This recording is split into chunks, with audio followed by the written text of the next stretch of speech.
Okay, let's dive right into this. Welcome, everyone, to today's Explainer. We're looking at a truly powerful narrative straight from the Bible.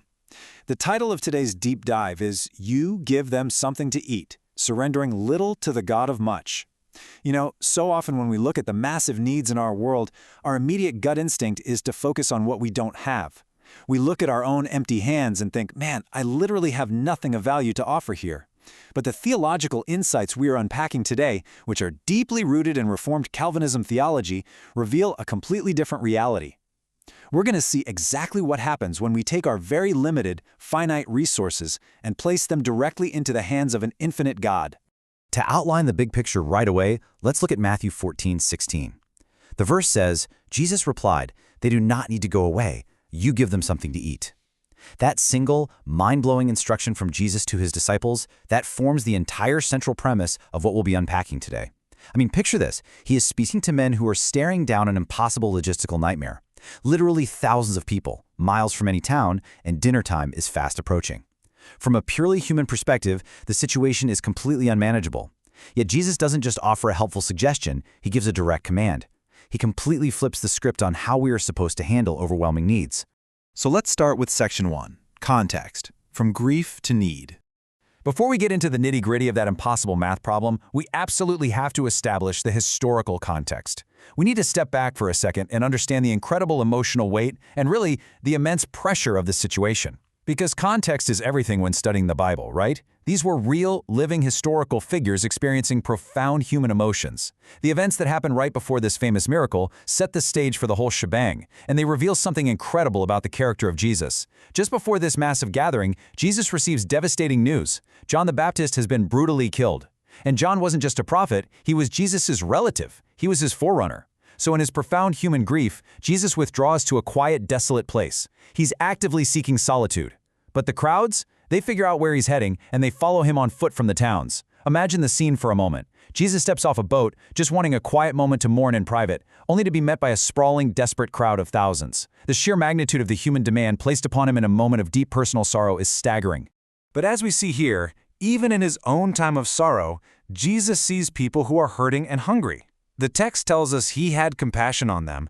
Instead of turning away from this overwhelming need or demanding his completely rightful time to grieve, Jesus chooses to meet the crowd right where they are. This perfectly highlights a core tenet of Reformed theology, the unfailing sovereign compassion of God. Even when humanity is utterly helpless, and even when the timing seems frankly terrible, Christ's divine purpose to heal and feed his flock moves forward uninterrupted, and that sets up the main conflict we're going to look at next. Which brings us to Section 2, Avoidance versus Engagement.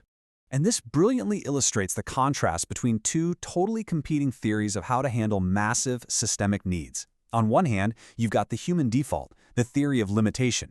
On the other hand, the divine standard, the theory of sovereign provision. Look at the disciples' approach on the left. They assess the data, right? It's late, there is absolutely no food, the crowd is huge. Their logical conclusion? Avoidance. Send the crowd away so they can go to the villages and buy themselves some food. Now contrast that with Jesus' approach on the right. He chooses engagement. He stays fully present with the need and tells them, you give them something to eat. The disciples are operating under the assumption of human inability, which, let's be honest, is totally true. We are entirely incapable on our own. But Jesus is operating under the reality of divine sovereignty.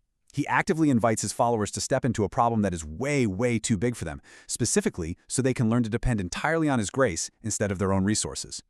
Let's dive into Section 3, the miracle of surrender. The main argument of this passage isn't just about some neat magic trick with bread. It's really about how Jesus meets real physical and spiritual needs through willing people.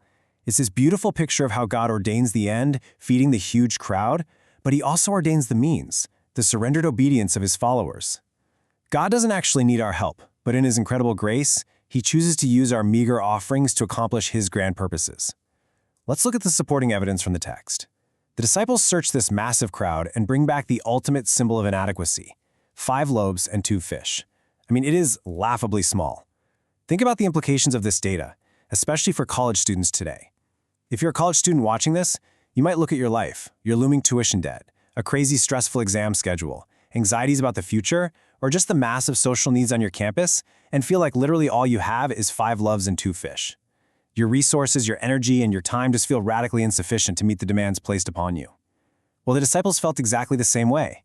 They were holding a single, small pack launch for a literal stadium full of people. But here is the key finding of this entire analysis. The miracle does not start with abundance. It starts with surrender.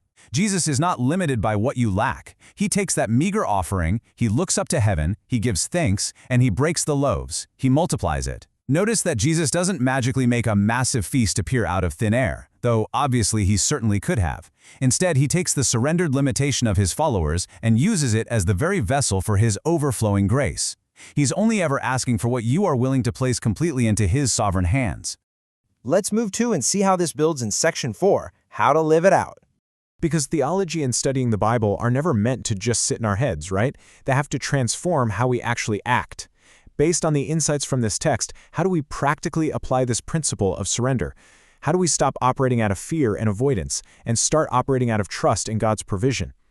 Well, we can break this down into a step-by-step process described in our source document. Step 1. Notice needs instead of ignoring them. Simply don't look away from the hurting people right in front of you. Step 2. Bring your limitations to Jesus. Instead of using your lack of time, money, or talent as a built-in excuse, confess it to Him. Just acknowledge your total inability. Step 3. Be willing to act. You've got to be willing to be a part of God's solution. And Step 4. Offer what you have. This is absolutely crucial for that college student we talked about earlier. Don't wait until you graduate, don't wait until you land some huge salary, and definitely stop waiting until you feel enough to be useful to Him. Take your limited study hours, your tiny dorm room, your basic skills, and offer them right now today. Trust Jesus with what you literally cannot multiply yourself. Finally, Section 5, Conclusion and Reflection. So, the crucial point is, well, as we bring this explainer to a clear conclusion, we need to distill everything we've looked at into a single memorable takeaway. We've seen the historical context of Jesus' grief, we've contrasted the disciples' avoidance with Jesus' engagement, and we've examined the profound theological truth that God's sovereign multiplication begins with our humble surrender. So the ultimate conclusion is just this: offer what you have.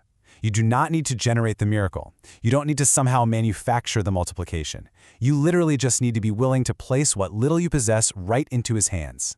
Because God is entirely sovereign, and His grace is entirely sufficient to cover that massive gap between your small offering and the world's deep need.